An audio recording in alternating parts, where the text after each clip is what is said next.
Son las 6:47 p.m. del último jueves de noviembre. Llueve a cántaros y estoy parada en el jardín delantero de la mansión Montero, empapada hasta los huesos. Hace exactamente 3 minutos, mi suegra doña Teresa me echó por la puerta principal gritando que yo no tengo pedigrí para sentarme en su mesa de acción de gracias. Lo que ella y mi esposo Javier no saben es que el abuelo de Javier, don Ernesto, el patriarca que todos pensaban que me odiaba, me dejó esta mansión en su testamento secreto, con una cláusula que se activa hoy, exactamente en el momento en que me echaron bajo la lluvia por no tener pedigrí. Si alguna vez te trataron como si no pertenecieras, deja tu like y escribe desde qué país me ves. Lo que pasó cuando esa puerta se volvió a abrir cambió todo para siempre. Todo comenzó hace 8 años, cuando conocí a Javier Montero en una conferencia de arquitectura paisajista en Denver. Yo tenía 26 años y acababa de ganar el Premio Nacional de Diseño de Jardines por mi proyecto de restauración ecológica en el Parque Lincoln de Chicago. Era la arquitecta paisajista más joven en recibir ese reconocimiento en la historia de la asociación. Mis diseños habían sido publicados en revistas especializadas de todo el país. Tenía ofertas de trabajo de firmas en Nueva York, San Francisco, incluso de un estudio de renombre internacional en Londres. Pero entonces conocí a Javier. Alto, carismático, con esa sonrisa que parecía iluminar cualquier habitación. Hijo de una de las familias más antiguas de la comunidad hispana de Chicago. Heredero de un imperio inmobiliario que su abuelo don Ernesto había construido desde cero, llegando como inmigrante de México hace 60 años. Javier me cortejó con una intensidad que nunca había experimentado. Flores todos los días. Cenas en los restaurantes más exclusivos. Viajes de fin de semana a lugares románticos. Y promesas. Tantas promesas de un futuro juntos, donde ambos brillaríamos. 6 meses después de conocernos, me pidió matrimonio en el jardín japonés, que yo había diseñado para un cliente privado. Se arrodilló entre los cerezos en flor, y me preguntó si quería pasar el resto de mi vida con él. Yo dije que sí. Ese fue mi primer error. El segundo error fue escucharlo cuando me pidió que dejara mi carrera. Mi amor, me dijo con esa voz dulce que usaba cuando quería algo. No necesitas trabajar. La fortuna Montero es más que suficiente para ambos. Y cuando tengamos hijos, vas a querer estar en casa con ellos, no diseñando jardines para extraños. Yo tenía dudas. Mi carrera era mi identidad, mi pasión, mi independencia. Pero estaba enamorada. Y cuando estás enamorada, a veces ignoras las señales de advertencia que brillan como luces rojas frente a tu cara. Así que rechacé las ofertas de trabajo.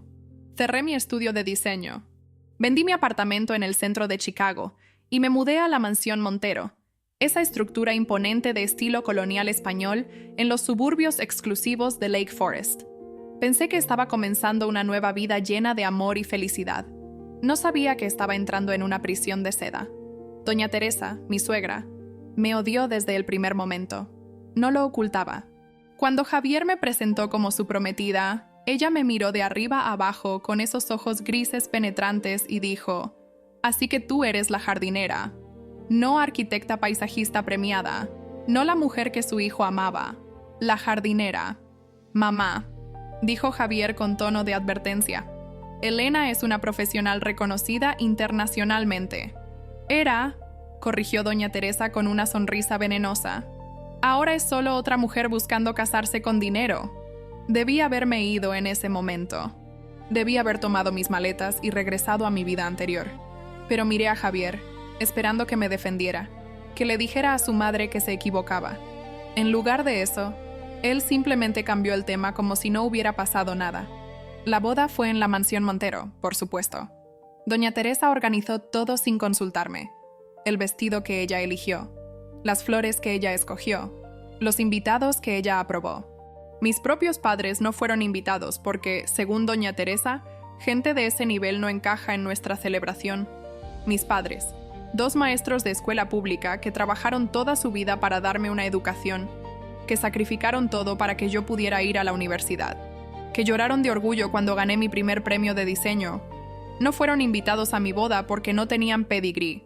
Javier prometió que haríamos otra celebración solo para mi familia. Nunca sucedió. Siempre había una excusa, un viaje de negocios, un compromiso social importante, y eventualmente dejé de preguntar. Mis padres murieron sin haber conocido la mansión donde vivía su hija.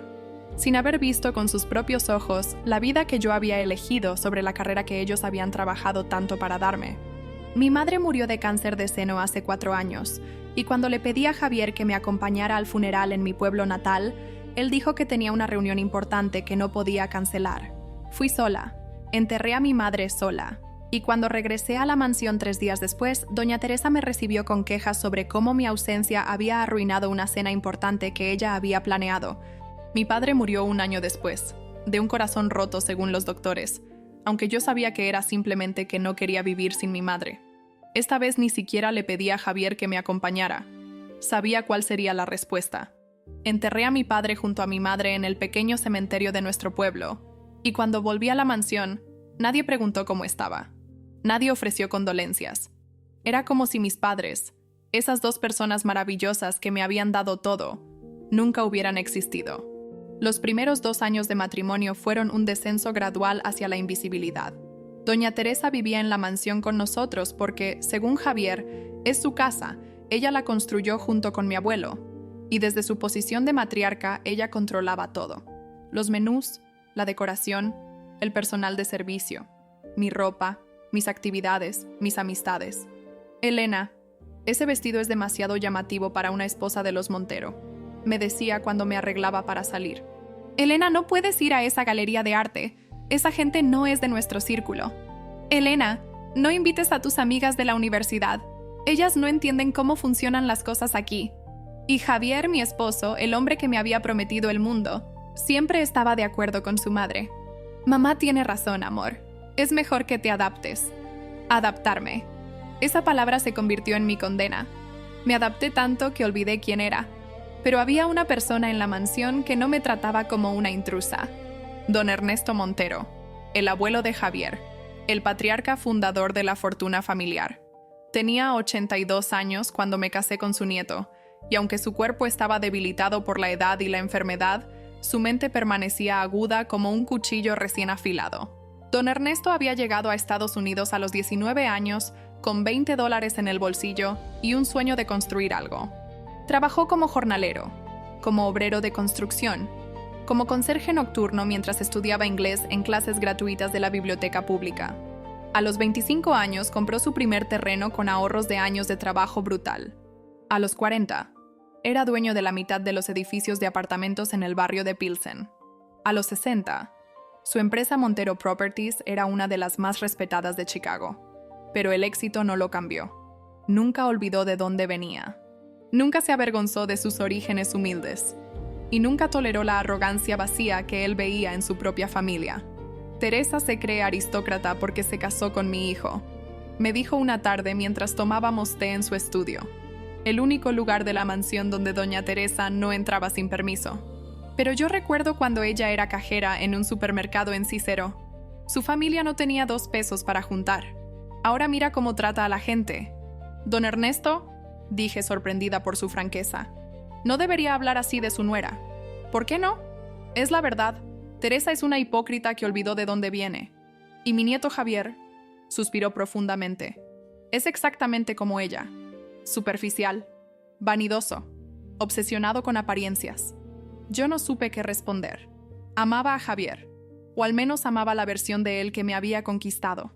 Escuchar a su propio abuelo describirlo así era perturbador. Tú eres diferente, Elena, continuó don Ernesto. Lo vi desde el primer día.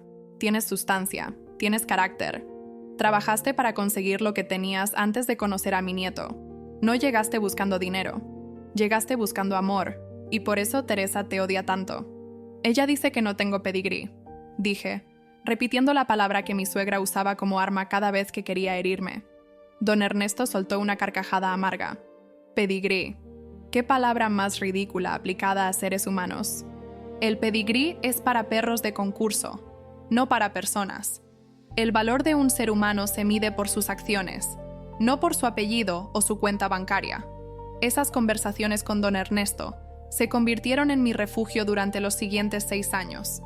Mientras doña Teresa me humillaba en público y Javier me ignoraba en privado, don Ernesto me trataba con respeto y genuino cariño. Me preguntaba sobre mis diseños de jardines, lamentando que hubiera abandonado mi carrera. Me contaba historias de sus primeros años en Estados Unidos, de las dificultades que enfrentó, de cómo construyó su imperio con trabajo honesto. Recuerdo una tarde en particular, aproximadamente 2 años después de mi boda. Había sido un día especialmente difícil.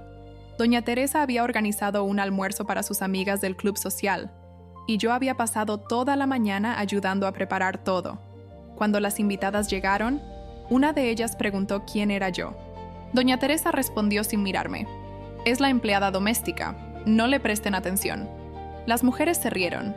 Yo me quedé paralizada, sosteniendo una bandeja de aperitivos, sintiendo cómo mi dignidad se desmoronaba. Más tarde ese día, me escondí en el estudio de don Ernesto, llorando silenciosamente. Él me encontró allí. «¿Qué pasó, mija?», preguntó, sentándose a mi lado con dificultad debido a sus rodillas artríticas. Le conté todo. Lo que doña Teresa había dicho. Las risas de las mujeres. La mirada de indiferencia de Javier cuando le conté lo que había pasado. Don Ernesto escuchó en silencio. Cuando terminé, tomó mi mano entre las suyas, esas manos curtidas por décadas de trabajo duro. «Elena», dijo, «hay algo que necesito que entiendas. Mi nuera es una persona profundamente infeliz. Toda su vida ha estado obsesionada con lo que otros piensan de ella. Necesita sentirse superior para no enfrentar el vacío que tiene adentro. Y las personas vacías solo pueden sentirse llenas haciendo sentir vacíos a otros». «Pero eso no hace que duela menos», respondí. «No», admitió, «pero te da perspectiva. Su crueldad no dice nada sobre tu valor, dice todo sobre el suyo». Hizo una pausa y me miró directamente a los ojos. «Algún día, Elena, vas a mirar hacia atrás a estos momentos y vas a ver que fueron las semillas de tu liberación. Cada humillación que soportas ahora te está preparando para algo más grande. No sé exactamente qué será, pero lo sé con certeza. Tú no naciste para vivir en las sombras de personas mediocres. Naciste para brillar con luz propia». Esas palabras se quedaron grabadas en mi corazón. No las entendí completamente en ese momento, pero las entendería después. «Nunca debiste dejar tu profesión», me dijo un día, aproximadamente 3 años después de mi boda. «Eres brillante, Elena. Tienes un talento que no debería desperdiciarse arreglando flores para las fiestas de Teresa». «Javier prefiere que me quede en casa», respondí, repitiendo la excusa que me había convencido de creer. «Javier prefiere una esposa decorativa que no le haga sombra», dijo don Ernesto con dureza. «Igual que su padre prefería. Los hombres Montero tienen la mala costumbre de querer mujeres bellas pero sumisas. Yo cometí ese error con mi propia esposa, que en paz descanse. Pero tú no naciste para ser sumisa, Elena. Y algún día vas a recordar quién eras antes de entrar en esta casa». Sus palabras se quedaron conmigo, aunque en ese momento no estaba lista para escucharlas realmente.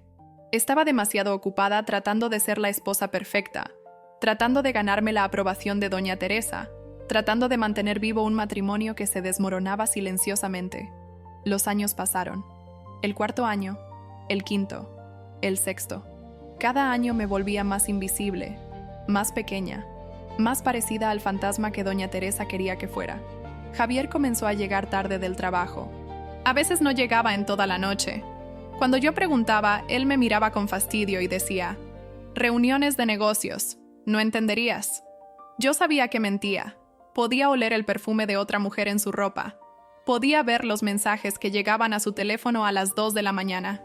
Pero no decía nada porque tenía miedo. Miedo de enfrentar la verdad. Miedo de admitir que había desperdiciado 8 años de mi vida en un matrimonio que era una farsa. Don Ernesto también lo sabía. «Mi nieto es un idiota», me dijo en una de nuestras últimas conversaciones antes de que su salud empeorara dramáticamente. «Tiene a una mujer extraordinaria en su casa y la ignora por cualquier rubia tonta que le sonríe. Pero la estupidez tiene consecuencias, Elena. Y Javier va a aprender esa lección de la manera más dura posible». No entendí lo que quiso decir en ese momento. Lo entendería después. Don Ernesto murió hace 2 años, en septiembre. Su funeral fue el evento social más grande que la comunidad hispana de Chicago había visto en décadas. Cientos de personas asistieron, políticos, empresarios, líderes comunitarios, todos viniendo a rendir homenaje al hombre que había construido un imperio y nunca olvidó de dónde venía. Don Ernesto había donado millones a escuelas, hospitales y organizaciones de ayuda a inmigrantes. Era respetado y querido por todos, excepto por su propia familia. Doña Teresa apenas derramó una lágrima durante el servicio. Estaba más preocupada por asegurarse de que su vestido negro fuera el más elegante y de que las fotos del funeral la capturaran desde su mejor ángulo. Javier dio un discurso vacío sobre el legado de los Montero, sin mencionar ni una vez las obras de caridad de su abuelo o sus valores de trabajo duro y humildad. Yo lloré durante todo el funeral. Perdí al único aliado que tenía en esa casa, al único que me trataba como ser humano. Durante el servicio, mientras el sacerdote hablaba sobre la vida de servicio y humildad de don Ernesto, yo recordaba nuestras conversaciones. Recordaba sus historias sobre llegar a Estados Unidos sin nada. Recordaba cómo me describía la primera vez que durmió en un albergue para trabajadores, compartiendo una habitación con otros 20 hombres. Recordaba cómo me contaba sobre los días que trabajó 16 horas para ahorrar suficiente para comer algo más que arroz y frijoles. «Nunca olvides de dónde vienes», me había dicho una vez. «Es la única manera de apreciar a dónde has llegado». Ahora él se había ido. Y yo estaba completamente sola en una casa llena de personas que me despreciaban. La lectura del testamento fue una semana después. Doña Teresa y Javier se sentaron en el estudio del abogado con expresiones de anticipación apenas contenida. Ambos esperaban heredar la mayor parte de la fortuna, estimada en aproximadamente $15 millones entre propiedades, inversiones y la empresa Montero Properties. Yo asistí porque don Ernesto había solicitado específicamente mi presencia. Pensé que quizás me había dejado algún recuerdo, algún objeto sentimental de nuestras conversaciones. No esperaba nada más. El abogado, un hombre mayor llamado don Roberto Fuentes, que había sido amigo de don Ernesto por 40 años, leyó el testamento con voz clara. «A mi hijo Eduardo, que murió antes que yo, dejo mi bendición y la esperanza de que finalmente encontró la paz». Eduardo había sido el padre de Javier, muerto en un accidente de auto hace 15 años. Doña Teresa hizo un gesto impaciente. «A mi nuera Teresa Montero, dejo la cantidad de $150,000 para que pueda vivir cómodamente durante sus años restantes». Vi cómo la cara de doña Teresa se transformó. $150,000 era una cantidad considerable para cualquier persona normal, pero para alguien que esperaba heredar millones, era una bofetada. «A mi nieto Javier Montero, dejo el 20% de las acciones de Montero Properties y la cantidad de $200,000 para que pueda continuar el estilo de vida al que está acostumbrado». Javier se puso pálido. 20%. No el control mayoritario que esperaba. No la presidencia de la empresa que asumía sería suya. «¿Y el resto?», preguntó doña Teresa, su voz temblando de indignación. «¿Qué pasa con la mansión? ¿Las otras propiedades? ¿El resto de las acciones?». Don Roberto Fuentes me miró directamente. Eso nos lleva a la siguiente parte del testamento. Las siguientes palabras que salieron de su boca cambiaron mi vida para siempre. «A mi nieta política Elena Mendoza de Montero, quien me ha tratado con más respeto, compasión y dignidad que mi propia sangre, dejo lo siguiente. La mansión Montero en su totalidad, con todos sus contenidos. El 60% de las acciones de Montero Properties, dándole control mayoritario de la empresa. Todas mis cuentas de inversión personales, valuadas en aproximadamente $5 millones. Y todas mis propiedades adicionales en el área de Chicago, incluyendo el edificio de apartamentos en Pilsen donde comencé mi imperio». El silencio en la habitación era absoluto. Doña Teresa tenía la boca abierta en shock. Javier me miraba como si nunca me hubiera visto antes. «Esto es imposible», dijo doña Teresa finalmente. «Esto debe ser un error, un fraude. Mi suegro nunca dejaría su fortuna a esta... Cuidado con lo que dice, señora Montero», advirtió don Roberto con voz firme. «Este testamento fue preparado por mí personalmente, revisado por 3 abogados independientes y firmado ante notario con 2 testigos. La capacidad mental de don Ernesto fue certificada por su médico personal el mismo día de la firma. Es completamente legal e irrevocable. Pero hay más», continuó don Roberto. «Don Ernesto incluyó una cláusula especial que me instruyó mantener en secreto hasta el momento apropiado. Sacó otro documento de su portafolio. Esta cláusula establece que Teresa y Javier Montero pueden continuar viviendo en la mansión como invitados de Elena, bajo las siguientes condiciones. Javier debe mantener su matrimonio con fidelidad y respeto. Teresa debe tratar a Elena con la dignidad que merece como propietaria de la casa. Si en cualquier momento Elena es tratada sin gratitud, humillada públicamente o expulsada de la propiedad, la cláusula se activa automáticamente. ¿Y qué pasa cuando se activa?, preguntó Javier, su voz apenas un susurro. Cuando se activa, respondió don Roberto, Teresa y Javier pierden el derecho de residencia inmediatamente. Deben desalojar la mansión en 24 horas. Además, Javier pierde su 20% de acciones, que se transfieren automáticamente a Elena. Y Teresa pierde su herencia de $150,000, que también pasa a Elena. «Esto es absurdo», escupió doña Teresa. «Mi suegro estaba senil. Vamos a impugnar este testamento». «Puede intentarlo», dijo don Roberto con calma. Pero le advierto que don Ernesto anticipó exactamente esta reacción. Dejó instrucciones detalladas, evidencia documentada, y un fondo especial de $1 millón exclusivamente para defender este testamento contra cualquier impugnación. ¿Y sus abogados?, me miró con una pequeña sonrisa. «Ya están preparados». Salí de esa oficina en estado de shock. No podía procesar lo que acababa de escuchar. Don Ernesto me había dejado todo. Pero más que eso, me había dado un escudo. Una protección contra la familia que me había maltratado durante años. Los siguientes 2 años fueron extraños. Técnicamente, yo era la dueña de la mansión. Tenía control mayoritario de la empresa. Era millonaria. Pero nada cambió en mi vida diaria. Doña Teresa seguía tratándome con el mismo desprecio de siempre. Quizás un poco más cuidadosa con sus palabras en público, pero en privado, los insultos continuaban. «Ladrona», me llamaba cuando nadie más escuchaba. «Manipuladora que sedujo a un viejo senil para robar la herencia de mi familia». Javier, por su parte, comenzó a tratarme con un interés que no había mostrado en años. De repente quería saber cómo estaba. De repente sugería viajes románticos juntos. De repente me decía que me amaba. Pero yo sabía la verdad. No era amor. Era miedo. Miedo de que yo activara la cláusula y lo dejara sin nada. Y así continué viviendo en esa farsa. Tenía el poder de terminar todo, de echarlos de mi casa, de reclamar lo que era mío. Pero no lo hacía porque todavía amaba a Javier, o al menos amaba el recuerdo del hombre que me había conquistado hace 8 años. Y porque parte de mí todavía esperaba que las cosas cambiaran, que él realmente pudiera amarme, que pudiéramos construir el matrimonio que yo había soñado. Fui una tonta, y mi despertar llegó de la manera más brutal posible. Hace 3 meses, en agosto, descubrí que Javier tenía una amante. No de la manera dramática que ves en las películas. Fue algo mundano y patético. Él dejó su teléfono desbloqueado en la cocina mientras iba al baño. Yo lo tomé para verificar la hora y vi la notificación de un mensaje. «Te extraño, mi amor. ¿Cuándo vas a dejar a esa aburrida y vamos a estar juntos?» El mensaje era de alguien llamada Camila. Abrí la conversación y encontré meses de mensajes, fotos, planes para el futuro. Camila Reyes, 25 años, hija de uno de los socios menores de Montero Properties. Javier le había prometido matrimonio. Le había dicho que yo era solo una obligación temporal, que tenía que mantener por cuestiones legales. Le había prometido que pronto se desharía de mí y podrían estar juntos. Pero lo que más me destrozó fue lo que encontré después.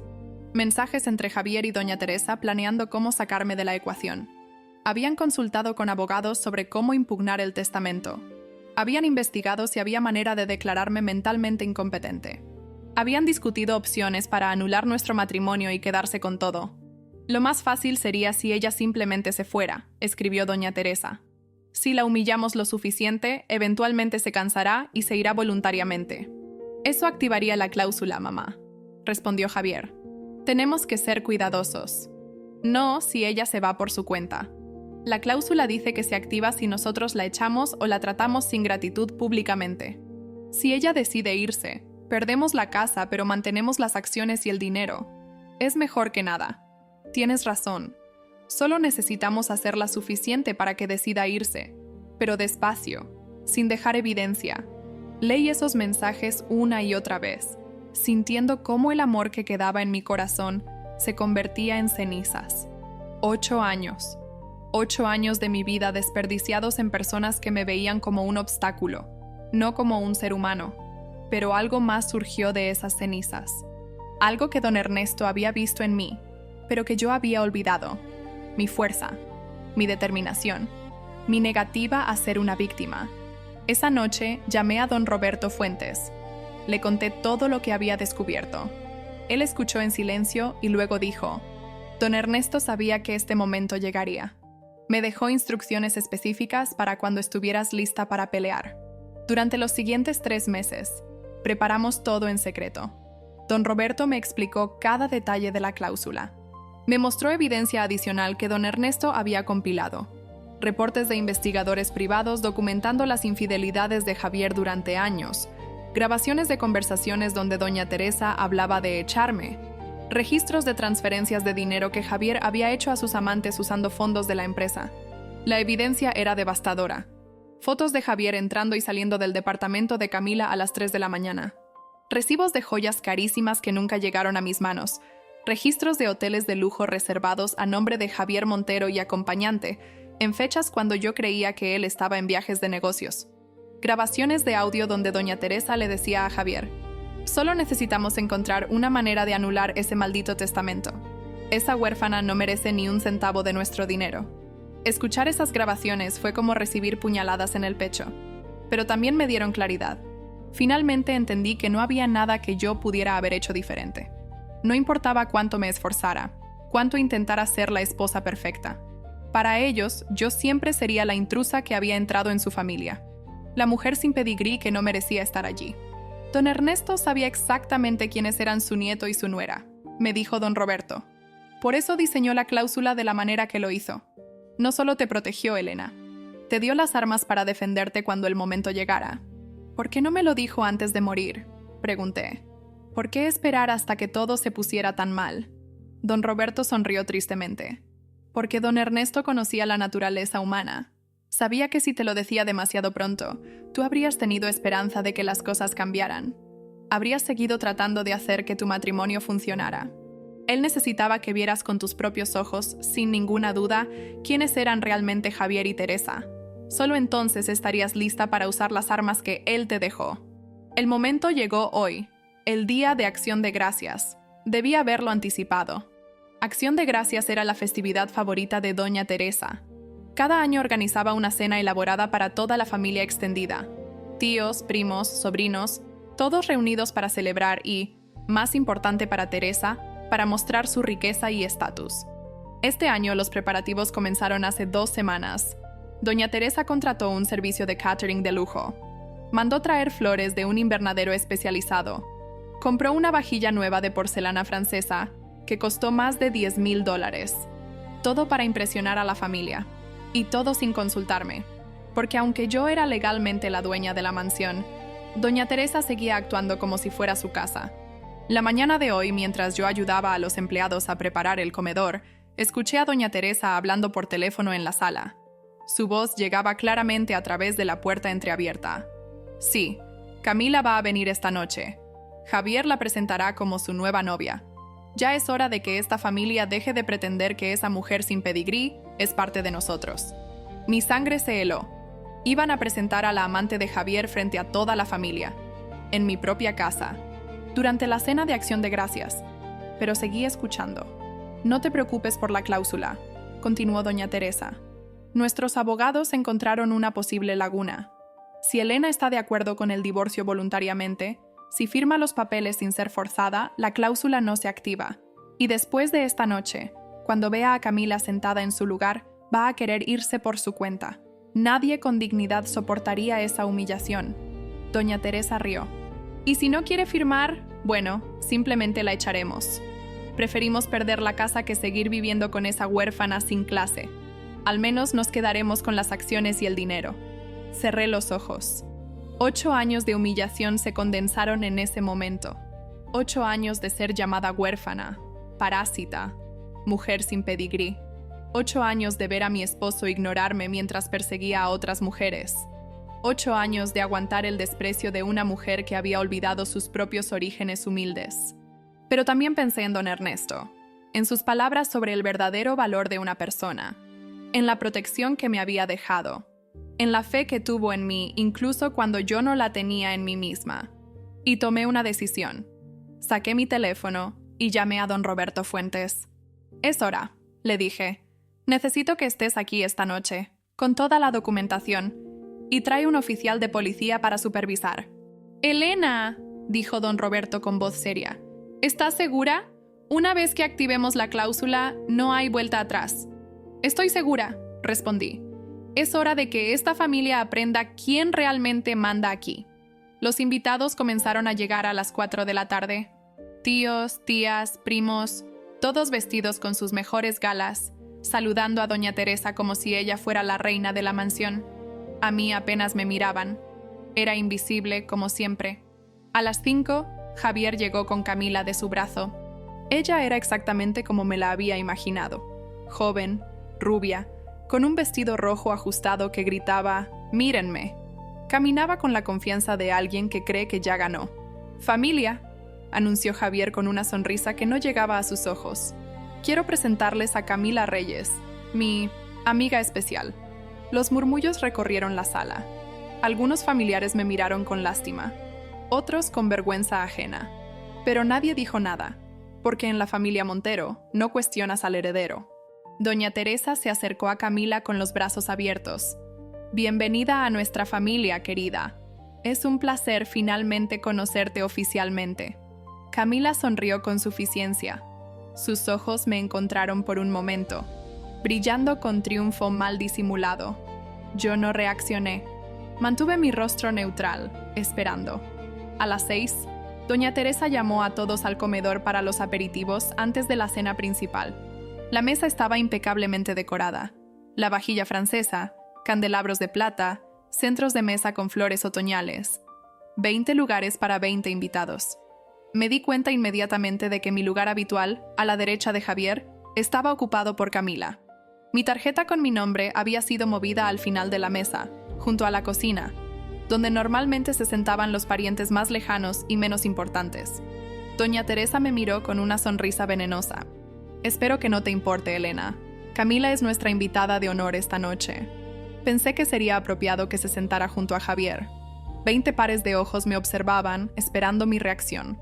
Camila tenía una expresión de diversión cruel. Javier evitaba mirarme directamente. «Entiendo», dije con voz calmada. «Pero antes de sentarnos, creo que debería ir a buscar algo de mi habitación. Vuelvo en un momento». Salí del comedor con paso tranquilo, pero no fui a mi habitación. Fui al estudio de don Ernesto, donde había estado guardando ciertos documentos durante las últimas semanas. Tomé un sobre grueso y lo metí en mi bolso. Luego caminé hacia la puerta principal. Afuera, estacionado discretamente en la calle, estaba el auto de don Roberto Fuentes. A su lado, un oficial de policía en uniforme. «¿Todo listo?», pregunté. «Todo listo», confirmó don Roberto. «Tengo copias certificadas del testamento, la documentación de activación de la cláusula y órdenes de desalojo preparadas. El oficial García está aquí como testigo oficial y para asegurar que el proceso sea pacífico. Denme 10 minutos», dije. «Después, entren». Volví a la mansión. En el comedor, los invitados ya estaban sentados, comenzando a servirse el vino. Nadie notó mi regreso excepto doña Teresa, cuyos ojos se entrecerraron con sospecha. Me paré en la entrada del comedor. Si me permiten la atención de todos por un momento. Las conversaciones se detuvieron. Todos me miraron. «Doña Teresa», dije, mi voz firme y clara, «hace unos minutos me moviste de mi lugar en la mesa. Mi lugar junto a mi esposo, que ahora ocupa su amante». Jadeos audibles recorrieron la mesa. Camila se sonrojó furiosamente. Javier se puso de pie. «Elena, no hagas una escena». «Déjame terminar», lo interrumpí. «Durante 8 años he soportado el desprecio de esta familia. He sido llamada huérfana, parásita, mujer sin pedigrí. He visto a mi esposo ignorarme mientras perseguía a otras mujeres. He escuchado a mi suegra planear cómo deshacerse de mí. Y todo ese tiempo me quedé en silencio porque todavía tenía esperanza de que las cosas cambiaran». Miré directamente a doña Teresa. «Pero la esperanza no es suficiente. Y hoy, el Día de Acción de Gracias, cuando se supone que debemos estar agradecidos por lo que tenemos, ustedes decidieron humillarme frente a toda la familia trayendo al amante de mi esposo a mi propia casa». «¿Tu casa?», se burló doña Teresa. «Esta es la mansión Montero. Ha sido de nuestra familia por generaciones». «Corrección», dije. «Esta es mi casa, legalmente, desde hace 2 años. Don Ernesto me la dejó en su testamento». «Ese testamento es un fraude», escupió doña Teresa. «Vamos a impugnarlo». «Lo intentaron», la interrumpí. «Sus abogados han estado trabajando en eso durante 2 años. Sin éxito. Porque don Ernesto anticipó cada movimiento que ustedes harían. Saqué el sobre de mi bolso. Pero hay algo más que ustedes no saben. Una cláusula secreta que don Ernesto incluyó para protegerme. Una cláusula que se activa cuando me tratan sin gratitud, cuando me humillan públicamente o cuando intentan echarme de mi propia casa. Abrí el sobre y saqué los documentos. Y esta noche, ustedes activaron esa cláusula. El timbre de la puerta sonó. Todos se quedaron inmóviles. Ese debe ser mi abogado, dije. Y el oficial de policía que lo acompaña. Fui a abrir la puerta. Don Roberto Fuentes entró primero, seguido por el oficial García en uniforme. Detrás de ellos venía otro abogado joven que trabajaba con don Roberto. Caminamos juntos hacia el comedor. Las expresiones de shock en las caras de los invitados habrían sido cómicas en otras circunstancias. «Buenas noches», dijo don Roberto con voz profesional. «Mi nombre es Roberto Fuentes. Fui abogado personal de don Ernesto Montero durante 40 años y actualmente sirvo como ejecutor de su testamento y abogado de la señora Elena Mendoza de Montero». Javier dio un paso hacia nosotros. «¿Qué está pasando aquí?» «Lo que está pasando», respondió don Roberto, «es que ustedes acaban de activar la cláusula de protección que don Ernesto incluyó en su testamento hace 2 años». Sacó documentos de su portafolio. Esta cláusula establece claramente que si Elena es tratada sin gratitud, humillada públicamente o expulsada de la propiedad, las siguientes consecuencias entran en efecto inmediatamente. Don Roberto comenzó a leer. Primera consecuencia.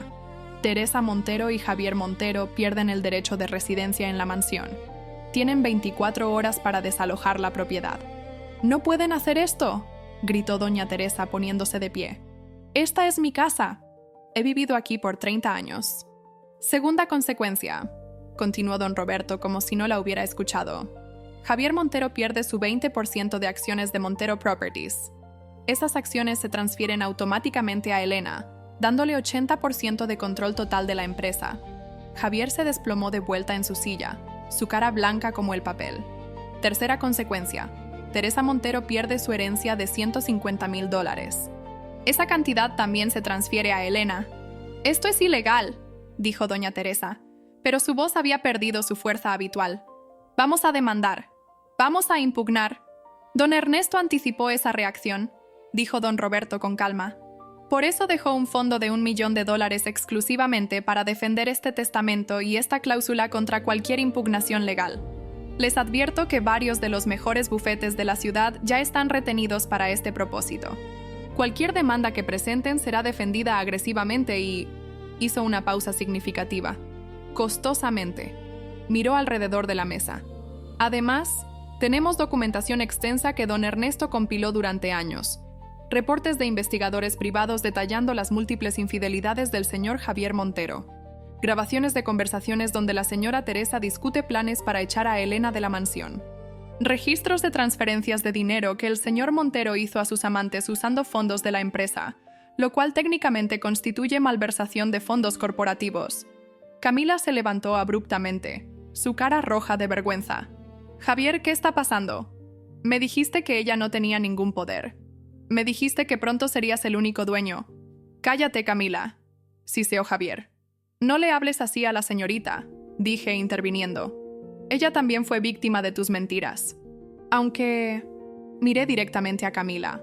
Involucrarse con un hombre casado tiene sus propios problemas morales. Camila agarró su bolso y caminó hacia la puerta. «Esto es demasiado. No firmé para este desastre». La puerta se cerró detrás de ella con un golpe final. Me volví hacia los familiares que seguían sentados alrededor de la mesa, congelados en shock. «Para todos ustedes», dije. «Esta cena de acción de gracias continúa si desean quedarse, pero bajo nuevas reglas. Esta ya no es la casa de doña Teresa. Es mi casa. Y en mi casa no se tolera la crueldad ni la humillación». Nadie se movió. El silencio era tan profundo que podía escuchar la lluvia golpeando las ventanas. «Teresa, Javier». Mi voz era firme pero sin malicia. «Tienen 24 horas para empacar sus pertenencias personales y abandonar mi propiedad. Pueden llevarse ropa, fotos familiares, objetos personales sentimentales. Todo lo demás, los muebles, el arte, la vajilla, permanece aquí». «¿A dónde se supone que vamos a ir?». La voz de doña Teresa era apenas un susurro. Con los 150,000 que ya no recibirás y los 200,000 que Javier sí heredó, tienen suficiente para empezar de nuevo. Pueden rentar un apartamento, buscar trabajo, hacer lo que hacen las personas normales cuando tienen que reconstruir sus vidas. Me acerqué a la mesa y tomé la tarjeta con mi nombre del lugar relegado al final. La coloqué en mi lugar original, a la cabecera, donde don Ernesto solía sentarse. Esta es mi mesa ahora. Este es mi lugar. Doña Teresa me miró con odio puro. Eres una serpiente, una víbora que se metió en nuestra familia para robarnos todo. No, respondí calmadamente. Soy una mujer que fue tratada como menos que humana durante 8 años por personas que se creían superiores. Y soy una mujer que finalmente está reclamando lo que es legalmente mío.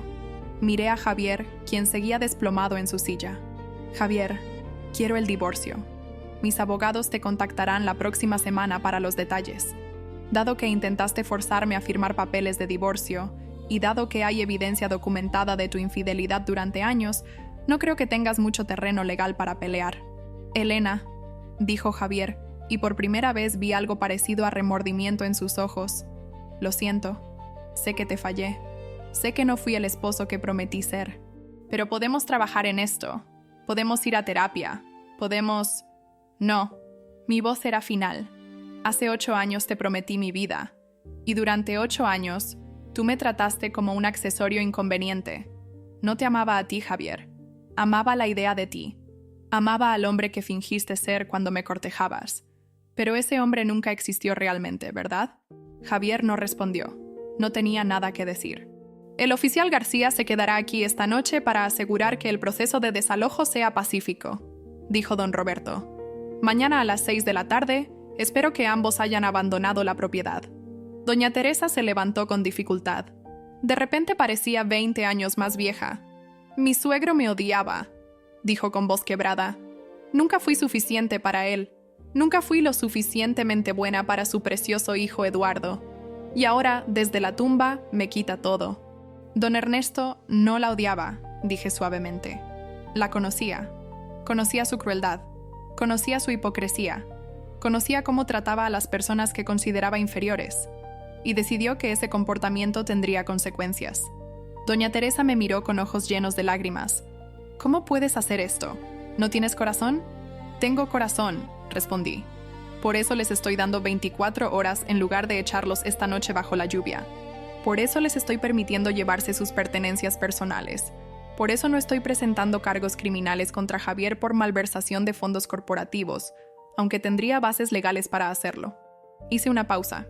Hace 3 horas, ustedes me echaron de esta casa bajo la lluvia sin abrigo. Me dijeron que no tenía pedigrí para sentarme en su mesa. Planeaban humillarme frente a toda la familia presentando a la amante de mi esposo en mi lugar. Así que no, doña Teresa, no me hable de corazón. Los invitados comenzaron a levantarse de sus asientos uno por uno. Algunos murmuraban excusas incómodas. Otros simplemente se iban sin decir nada. En 10 minutos, el comedor estaba vacío excepto por doña Teresa, Javier, don Roberto, el oficial García y yo. Deberían comenzar a empacar, sugerí. Tienen mucho que hacer en 24 horas. Doña Teresa salió del comedor sin decir otra palabra. Javier se quedó un momento más, mirándome. Elena, todo lo que dije sobre amarte, no todo era mentira. Hubo momentos reales, momentos donde genuinamente... Basta, lo interrumpí. No insultes mi inteligencia ni la memoria de lo que pudo haber sido. Vete, Javier. Empaca tus cosas. Y cuando cruces esa puerta mañana, olvida que alguna vez me conociste, porque yo voy a hacer lo mismo contigo. Javier se fue. La noche fue larga. Doña Teresa y Javier empacaron en silencio mientras yo me sentaba en el estudio de don Ernesto, rodeada de sus libros y recuerdos. Don Roberto se quedó conmigo, asegurándose de que todo procediera sin incidentes. ¿Cómo te sientes?, me preguntó alrededor de la medianoche. Vacía, admití. Debería sentir triunfo o satisfacción, pero solo siento cansancio. 8 años de mi vida, Roberto. 8 años desperdiciados en personas que nunca me valoraron. No fueron desperdiciados, dijo suavemente. Aprendiste quién eres realmente. Aprendiste tu fortaleza. Y ahora tienes la oportunidad de construir la vida que mereces. Tenía razón. Pero esa noche, mientras la lluvia continuaba cayendo afuera. Solo podía pensar en lo que había perdido. No a Javier. Lo que perdí fue la ilusión del amor. La fe ingenua de que si das suficiente, eventualmente recibes algo de vuelta. A la mañana siguiente, el viernes negro, el sol salió brillante sobre un mundo lavado por la lluvia. Doña Teresa y Javier se fueron a las 10 de la mañana, 3 horas antes del plazo. No hubo despedidas. No hubo últimas palabras. Solo el sonido de maletas rodando sobre el piso de mármol y la puerta cerrándose con un clic final. Los siguientes meses fueron de transformación. Primero, completé el divorcio. Con la evidencia que teníamos, Javier no tuvo más opción que aceptar términos que lo dejaron con muy poco. Sus $200,000 de herencia y nada más. Sin pensión alimenticia. Sin división de bienes. Nada. Segundo, tomé control de Montero Properties. Con mi 80% de acciones, tenía poder absoluto sobre la dirección de la empresa. Mi primera decisión fue contratar una auditoría completa de las finanzas. Los resultados fueron perturbadores. Javier había estado desviando fondos durante años, no solo para sus amantes, sino también para inversiones personales fallidas. La empresa estaba en peor estado de lo que aparentaba. Había deudas ocultas, contratos mal negociados, empleados incompetentes que habían sido contratados por ser amigos de Javier, no por su talento. La primera reunión con los gerentes fue memorable. Cuando entré a la sala de juntas, vi las expresiones de incredulidad en sus caras. La mayoría eran hombres mayores de 50 años que habían trabajado con don Ernesto y luego con Javier. Me miraban como si fuera una niña jugando a ser ejecutiva. «Señores», dije, sentándome en la cabecera de la mesa, el lugar que antes ocupaba Javier. «Sé que algunos de ustedes tienen dudas sobre mi capacidad para dirigir esta empresa. Entiendo eso. No he estado involucrada en las operaciones diarias. Pero les aseguro que voy a aprender rápidamente. Y mientras tanto, espero su colaboración profesional». Uno de los gerentes, un hombre llamado Carlos Mendoza, que había sido brazo derecho de Javier, se rió abiertamente. «Con todo respeto, señora Montero, dirigir una empresa inmobiliaria requiere años de experiencia. No se aprende leyendo libros o asistiendo a reuniones. Tal vez debería considerar contratar a alguien calificado para tomar las decisiones reales». Lo miré directamente a los ojos. «Señor Mendoza, aprecio su opinión, y voy a tomarla en cuenta cuando revise su desempeño la próxima semana.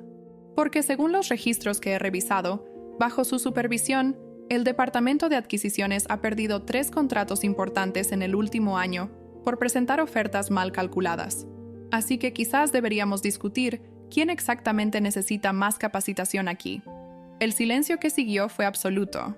Carlos Mendoza no volvió a interrumpirme en ninguna reunión.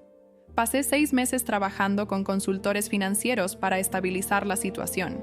Vendí algunas propiedades que no eran rentables. Renegocié contratos con proveedores.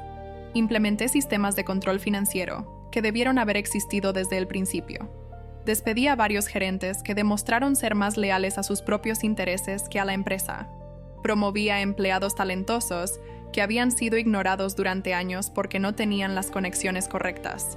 Fue trabajo duro, pero era el tipo de trabajo que siempre me había gustado. Números, estrategia, solución de problemas. Tercero, y más importante, retomé mi carrera. Contacté a mis antiguos colegas de la Asociación de Arquitectura Paisajista. Les expliqué mi situación y les pregunté si había alguna manera de volver. La respuesta fue abrumadoramente positiva.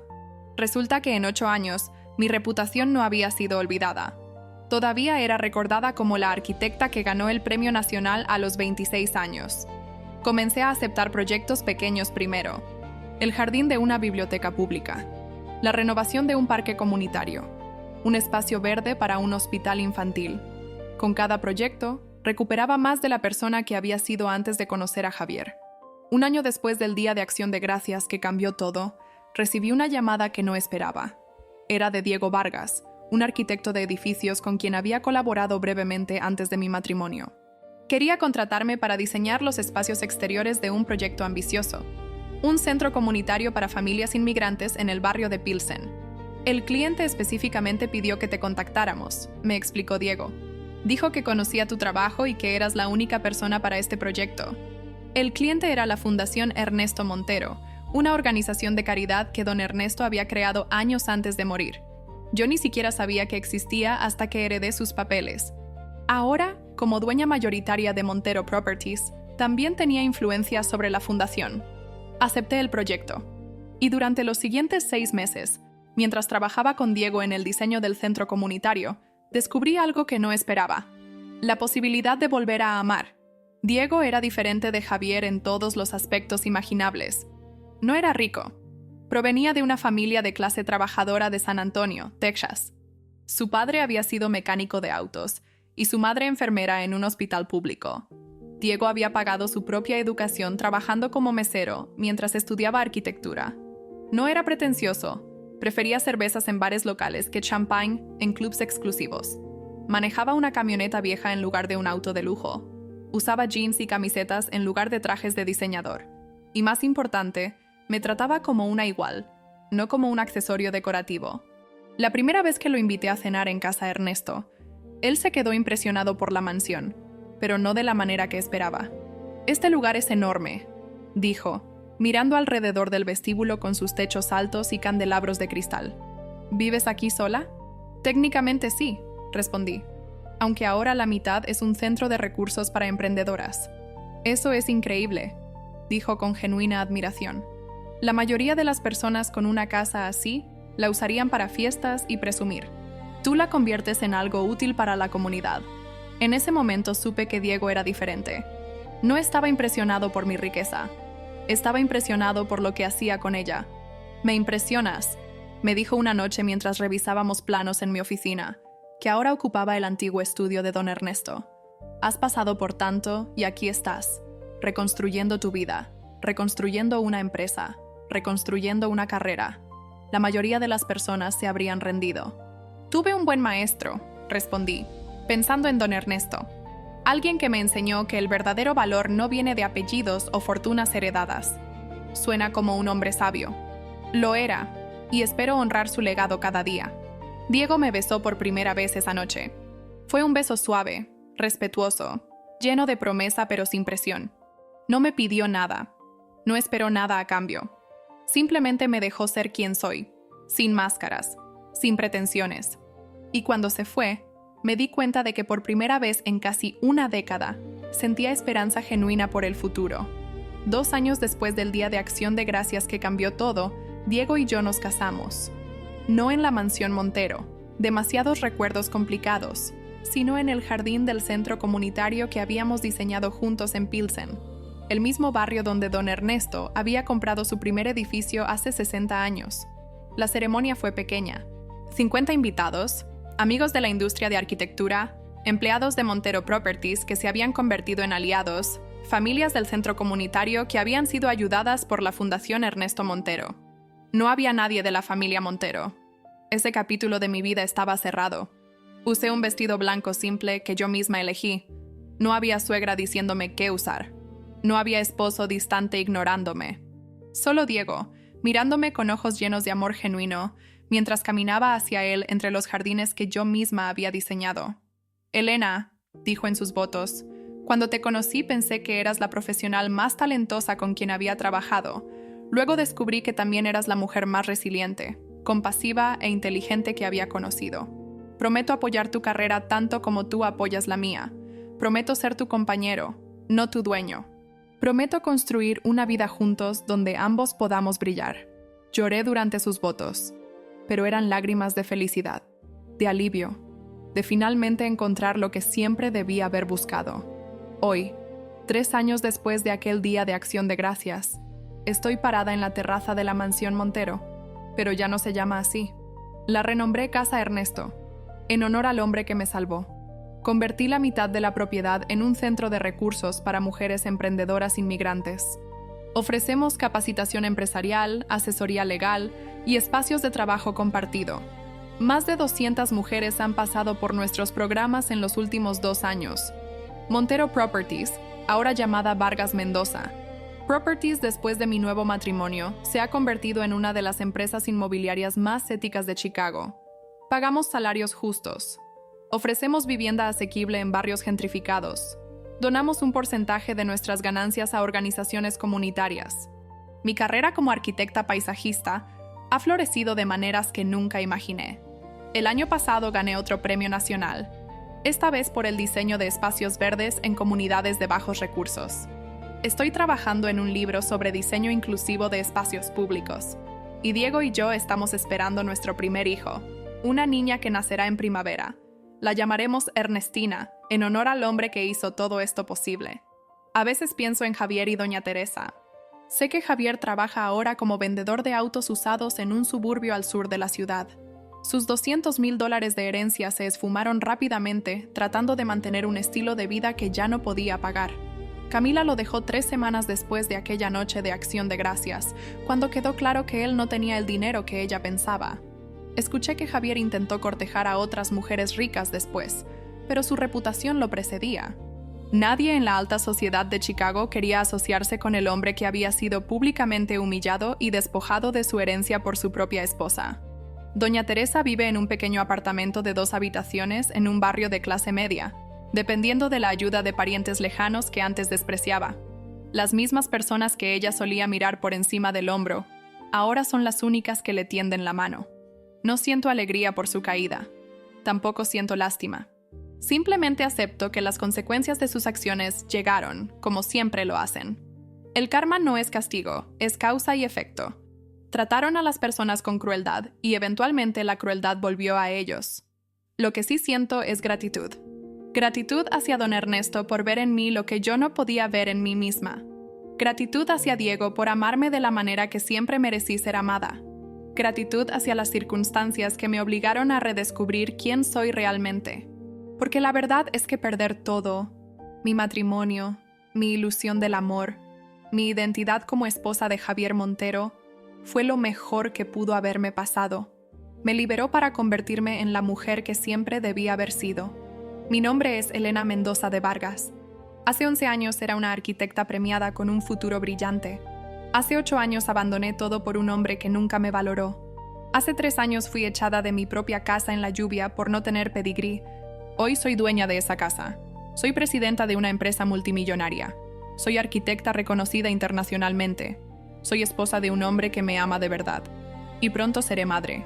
La lección que aprendí, la lección que don Ernesto quería que aprendiera, es simple pero profunda. El verdadero valor de una persona no viene de apellidos, fortunas heredadas o el reconocimiento de personas superficiales. Viene de tu carácter, de cómo tratas a otros, de lo que construyes con tus propias manos y tu propia determinación. Doña Teresa me llamó mujer sin pedigrí como si fuera un insulto, pero tenía razón, aunque no de la manera que ella pensaba. No tengo pedigrí. No tengo un árbol genealógico lleno de apellidos importantes. No tengo generaciones de riqueza heredada respaldándome. Lo que tengo es algo mejor. Tengo la historia de mis padres, 2 maestros de escuela pública que trabajaron toda su vida para darme oportunidades. Tengo mi propia historia de éxito profesional ganado con esfuerzo y talento. Tengo la herencia espiritual de don Ernesto, un inmigrante que llegó con $20 y construyó un imperio con trabajo honesto. Eso es más valioso que cualquier pedigrí. A todas las mujeres que están leyendo esto, que alguna vez fueron menospreciadas por su origen, tratadas como menos por no tener el apellido correcto o la cuenta bancaria correcta, su valor no depende de lo que otros piensen de ustedes. Depende de lo que ustedes construyan, de cómo traten a otros, de la persona en que se conviertan. Nunca dejen que nadie les haga creer que son menos. Nunca abandonen sus sueños por alguien que no los merece. Y si alguna vez se encuentran en una situación donde las humillan, las menosprecian o las tratan sin gratitud, recuerden que tienen el poder de cambiar su historia. Solo necesitan encontrar el coraje para reclamarlo. Y ese coraje, créanme, ya está dentro de ustedes. Solo necesita el momento correcto para despertar. Cierro mis ojos y siento la brisa fresca de noviembre. Es el día de Acción de Gracias otra vez. Pero este año, tengo genuinamente por qué estar agradecida. Diego sale a la terraza con 2 tazas de chocolate caliente. Se para a mi lado poniendo una mano sobre mi vientre donde nuestra hija crece. ¿En qué piensas?, pregunta. En todo lo que tuve que perder para encontrar esto, respondo. Y en cuanto me alegro de que pasara, Diego me besa suavemente. El pasado construyó quién eres hoy, y quién eres hoy es extraordinaria. Sonrío. porque finalmente, después de tantos años, me creo esas palabras. Esta noche, en casa Ernesto, habrá una cena de acción de gracias. No para impresionar a nadie, no para mostrar riqueza o estatus, sino para celebrar genuinamente todo lo bueno en nuestras vidas. Asistirán 20 personas, no familiares con apellidos importantes, sino amigos reales, mujeres del centro de emprendimiento que se han convertido en amigas cercanas, colegas de la industria que respetan mi trabajo, la familia de Diego, gente sencilla y cariñosa de Texas que me aceptaron desde el primer día. Y mientras nos sentamos alrededor de la mesa, en el mismo comedor donde hace 3 años fui humillada, daré gracias. Gracias por don Ernesto, que vio mi valor cuando nadie más lo hacía. Gracias por el dolor que me enseñó mi propia fuerza. Gracias por Diego, que me ama por quien soy, no por lo que puedo darle. Gracias por nuestra hija que viene en camino, que crecerá sabiendo que su valor viene de su carácter, no de su pedigrí. Y gracias por esa noche lluviosa de acción de gracias hace 3 años, cuando me echaron de esta casa sin abrigo. Porque esa noche, aunque no lo sabía entonces, fue el comienzo de todo lo mejor que vendría después. Mi nombre es Elena Mendoza de Vargas, y esta es mi historia de cómo una mujer sin pedigrí reclamó su poder, su dignidad y su felicidad. Nunca subestimen a una mujer que ha decidido levantarse. Fin.